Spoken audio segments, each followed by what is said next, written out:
one of my clients is a cameraman and a photographer for the major news station in my city. And on his way to getting lean, he started to realize that there's just one thing that was absolutely holding him back, but we didn't notice it until a few months into his fitness journey. And when we realized that when we fixed this one challenge, everything else started coming so much easier. And this is a problem that a lot of people out there have as well. For all the prospects I talk to, a lot of the clients I currently have right now, and a lot of my former clients on top of that. And that's the idea that your environment can literally make or break your fitness journey and your fitness goals. Now, let me explain. With my guy, we realized that when he was going out on the weekends, it was every single weekend. And he would go out for drinks. He would get food sometimes. He would hang with his buddies. He'd be partying. And it was a fun time. It was a very good social time. He wouldn't really drink during the week. It was more of a social drinking type of activity. But we realized that with his goals, with his standard of wanting to be very efficient and wanting to get there as soon as possible, we realized that the drinks on the weekend, the partying, it wasn't really serving him nearly as much. And so what we did with this is we reassessed essentially his environment. What does he need? What does he want? What is he there for? And once we got to the bottom of that, everything else became so much clearer. How many drinks are you having, and how many days during the weekend are you having it? Oh, well, sometimes, maybe 2 to 3 times and maybe just a couple drinkies each time. Cool. Let's start chipping away at that. Maybe we just go down to 2 days and then you just get 1 less drink each day. Boom.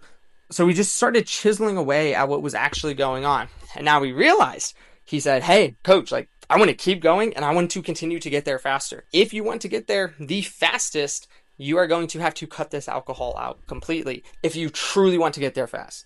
And that's a tough thing for him to do. So we reassess, do we need to actually give up the alcohol, or is it the social event? What do you like from this? And he realized that he just liked hanging out with the people that he was around.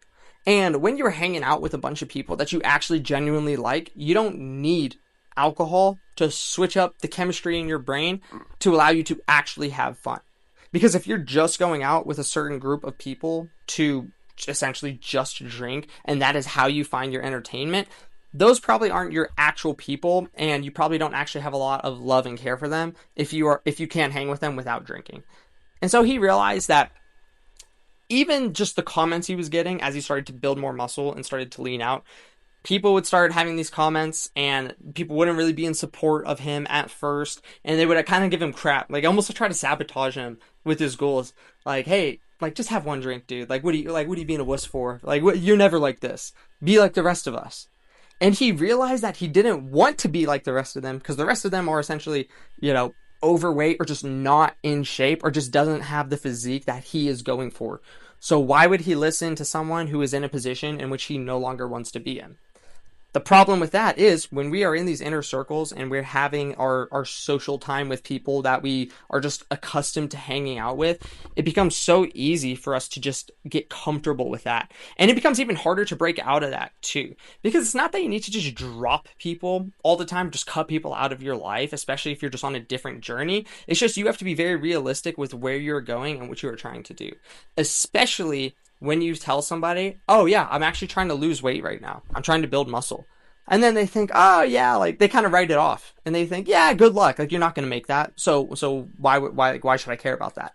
And it does suck to see. And you'll notice people will try to sabotage you along the way as well. As he noticed, a lot of people, no matter what, no matter how disciplined he was, no matter how lean he was getting, people are just constantly trying to offer him drinks, taking little shots at him. It's almost like they couldn't comprehend what he was trying to do, but he had a certain standard that was much higher than everyone else around him. So it's almost like we had to expect that. But at first it kind of sucks because you don't expect that. You think everyone will understand you and will listen to you. But the reality is that everyone's in their own world, they're in their own tunnel vision, and they can't comprehend the idea that you are trying to actually get lean. And they can't comprehend the idea that you might have to give up a few drinks if you are trying to get there faster. Unlike my client, where it started to click with him. He thought, you know what? I do want to get there faster, and I don't need these drinks. I can still hang out with these people. I still love these people, but I don't need to drink all the time. And as you play around and pay attention with your different environments, your different social circles, whether that's at work, whether that's with family, whatever, you start to pick up on what's serving you and what's not serving you. And that leads me to the idea that your environment can truly change the direction of, like, the trajectory of your whole entire fitness. Are you actually going to lose the weight? Are you going to start really hard and then fall off 2 months later? Are you going to be able to build enough muscle in the process because you can stay consistent over time? These are all things my clients struggle with and have had to deal with and learn over the years. Even for a lot of the ethnic households that I've trained, a lot of my Asian clients, a lot of my Hispanic clients, the culture, they just enjoy eating. Their family loves cooking. They love having these parties, and sometimes drinking is a huge social part of that. And the reality is, like, yeah, obviously still hang with your family and still enjoy and go to those events and functions. The problem is when you are just overbearing yourself on food because you're used to just stuffing your face and you're used to eating super fast, or you're used to having like 10 drinks every single weekend when you are hanging with them. That's where your progress starts to stall. And now if you actually have a certain set of goals you're trying to achieve, it's like, yeah, if you don't care, you're just being consistent for the sake of it, by all means, no problem, continue to do what you got to do. But if you are someone who has a higher standard, who wants to get there faster and more efficiently, that progress, that is going to stall your progress if you're not paying attention to that, or at least changing that in some way, shape, or form, even if you're just cutting back a little bit to start and then progressing from there. And so with a lot of my ethnic households, that's something that we notice all the time, is that when you grow up a certain way, even for each one of you watching this, you could even think, how did I grow up? Did my family just buy junk food all the time? Or did my family cook all the time? Did we have a bunch of healthy food that was given to us and my family exercised? Or was it just everything was microwaved and my family wasn't really all that healthy to begin with? Everyone's starting point is going to be very different, but as you get older, you start to realize, oh, you either pick up the habits that you had growing up, or it's like a complete 180 where you're like, yeah, I really hated that. I'm going to do something different. And I've seen this go both ways with my clients, especially. Some of them grew up super healthy in the right household. They had everything right going for them. And they're like, yeah, I was so restricted. I hated that. I'm going to do whatever I want now as I'm 35 years old, 45 years old. And then it's vice versa too. A lot of my people, they grew up in a household which was super unhealthy, and they realized, yeah, I see how everyone in my family is right now, and I don't necessarily want to continue on that path and that trajectory, so I need to do something different to make a change. Don't know what it is yet, but I need to do something different, and they essentially avoid what they did growing up. With friends, with family, with coworkers, it's 3 different categories, and you might even have a few more social groups, like you have a game night every night with a certain set of friends, and then you go out to drink with other friends, whatever.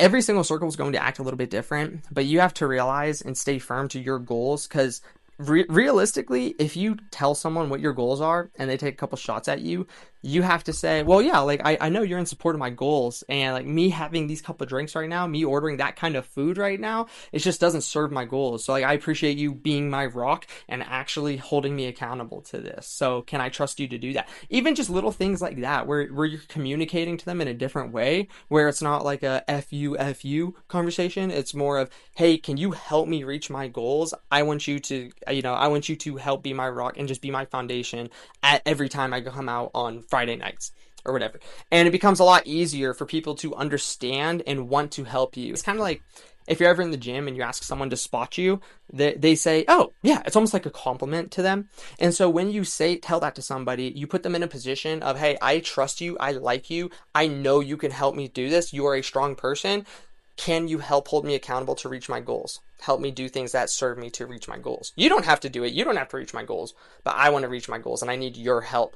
In those social circles, a lot of people won't get it, and a lot of people will probably just friggin' flame you for it. But the ones who actually, have a few extra brain cells on that, they're probably going to listen, and they're probably going to understand better. They probably won't get exactly what or why you are doing it, but they are far more likely to help you out, especially because you essentially complimented them in a way to help you with your goals. And then that way, every Friday night, it's not a stress anymore, because you could just say no and not hear a bunch of BS every time, like a lot of my clients have. For example, this goes on the flip side too.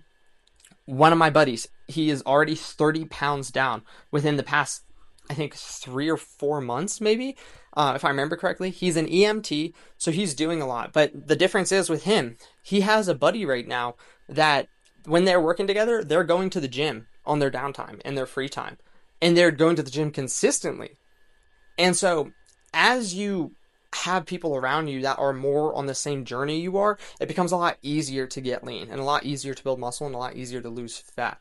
So even with him, he said, dude, I'm actually 30 pounds down. And I was actually shocked. I was like, holy crap, that's a lot of weight, especially in such a short period of time. But the idea that one of his other buddies, he has someone doing it with him, it makes it so much easier. It holds him accountable in more ways than one. Because it's like, hey, are you ready to go to the gym? Oh, I'm really kind of just tired. All right, well, we have downtime anyway.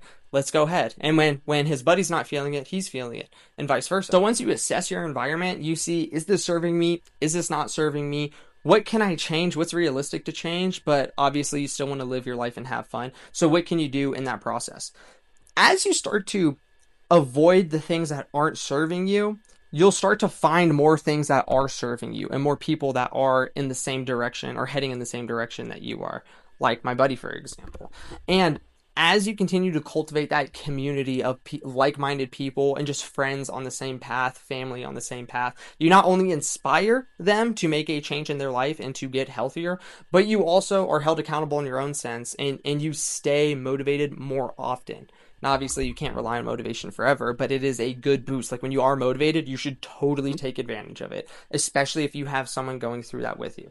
And that's exactly why a lot of my clients hired me, is because they want that accountability. They want someone in their corner. They want someone to be able to tell them, like, hey, I saw you skip this workout. What's going on? Like, let's get our stuff together, man. Truly, genuinely assess your environment and then change it where you can with what makes sense, and then go from there. And you'll notice everything becomes so much easier, and it is way better of a process to actually get lean, and not just getting lean, but staying lean on top of that. Now, if you have a unique situation where you're like, I'm not exactly sure how I would change my environment, that have a lot of different factors going on, that's exactly what I do for my clients. It's a one-on-one personalized approach for every single individual to make sure it actually plugs and plays to their lifestyle, to their job, and to whatever their goals might be. There's a one-on-one coaching application in the description down below. Feel free to fill that out. I'll reach out to you. I'll let you know what I can do for you, and then we'll go from there. If anything in this video resonated with you, maybe you learned something new, maybe something clicked with you, a light bulb went off, be sure to drop a like down below, and I'll see you guys in the next one. Peace.